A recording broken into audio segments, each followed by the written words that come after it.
Hey guys, kembali lagi bersama dengan gue Michael di podcast Online Seller Daily Life.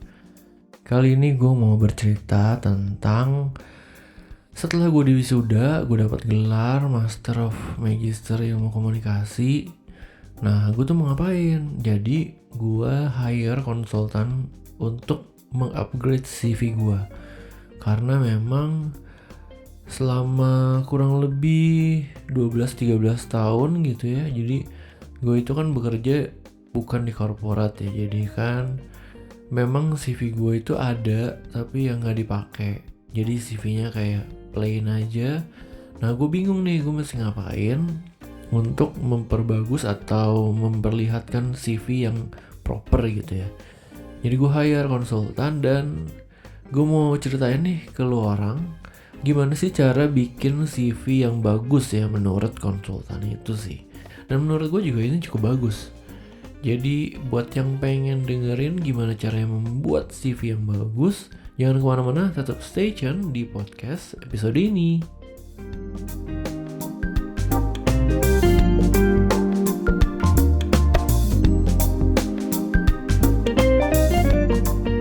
Oke, jadi boleh banget kalian coba keluarin catatan untuk mencatat kira-kira nih ya, apa aja sih yang diperlukan untuk membuat CV kalian itu jadi bagus.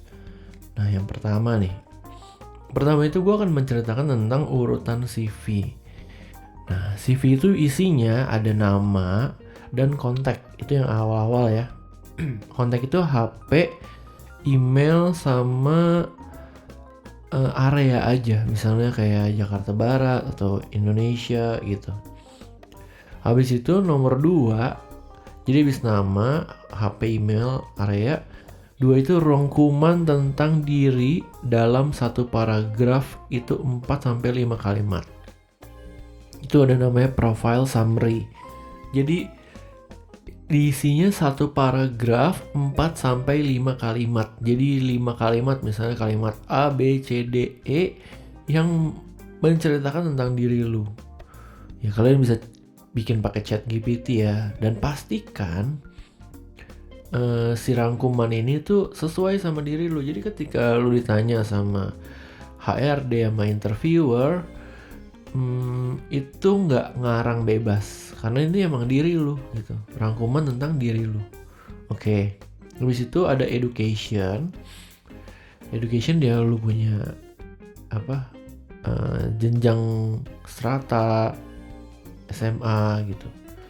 Terus ada experience lebih ke arah pengalaman kerja di sini berapa tahun, di sini berapa tahun gitu. Berikutnya kalau gue itu ada project. Jadi project gue tuh ngapain aja, bikin apa aja. Nah, di dalam project itu di bawahnya ada responsibility sama result. Jadi semuanya menurut gue sih ada responsibility sama result. Jadi di kerjaan itu atau di experience atau di project itu, gue itu bertugas untuk ngapain dan gue bisa menghasilkan apa.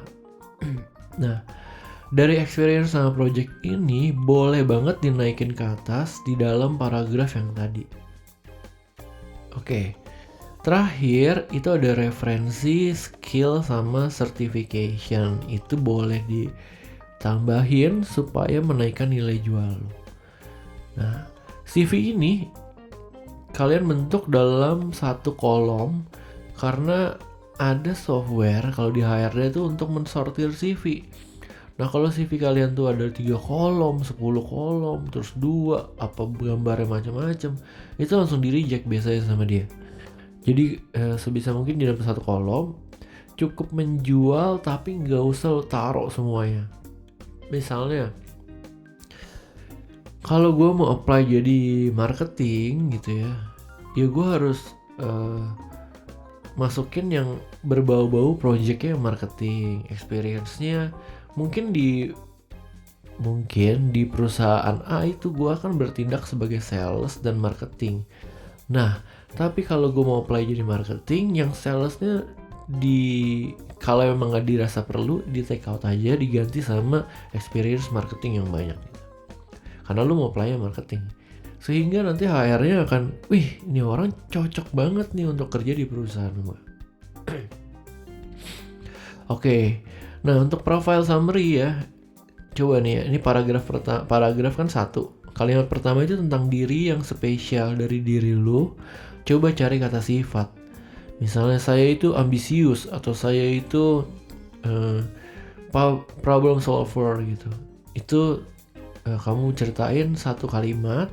Habis itu kamu ceritain kerjaan yang mensupport kalimat pertama tadi. Saya itu problem solver gitu ya. Terus sebagai seorang problem solver di perusahaan A, saya bekerja sebagai, ya biasanya kalau problem solver itu apa namanya, supply chain misalnya gitu. Terus selain problem solver, saya juga apa tadi namanya, overthinking. Jadi itu kalimat ketiga nih, karena saya overthinking, saya berlebihan saya memikirkan tentang perusahaan itu, sehingga saya suka nggak bisa tidur. Oke. Terus apa tadi yang keempat sekarang ya? Tadi yang pertama kan saya problem solver dan overthinker gitu. Terus yang keempat, karakter diri yang sekarang yang berguna di perusahaan yang kamu apply. Misalnya saya sekarang sudah mengurangi overthinker saya. Sekarang saya menjadi seorang yang cemas. Seorang yang penuh dengan anxiety. Jadi di perusahaan kamu nggak ganti deh, misalnya marketing apa ya, saya seorang yang creative thinking gitu ya, sehingga karakter saya ini akan berguna untuk perusahaan Anda karena saya memiliki ide-ide yang kreatif. Yang maksud gue ini kan gue juga baru hire konsultan ya, makanya gue juga nggak jago nih bikin gini nih. Jadi ya kalian coba cari tahu lah gimana sih galinya. Habis itu gue dikasih tahu, suruh untuk bikin LinkedIn yang bagus gitu ya, posting konten-konten. Udah gitu. Karena emang perusahaan akan nyari LinkedIn, dia akan ngelihat LinkedIn. Gitu deh. Itu yang gue mau ceritain tentang CV yang menarik. Habis ini di episode berikutnya gue bakal ceritain nih step berikutnya. Jadi habis bikin CV, terus kan gue mau apply. Karena gue udah kenal sama konsultan itu, nanti gue akan ceritain ada kisah yang menurut gue cukup menarik, yang membuat gue berpikir 2 kali, 3 kali, apakah gue benar-benar mau apply di sebuah perusahaan apa enggak. Oke, thank you ya udah setia mendengarkan podcast Online Seller Daily Life. Sampai jumpa di podcast episode berikutnya. Bye bye, have a nice day guys.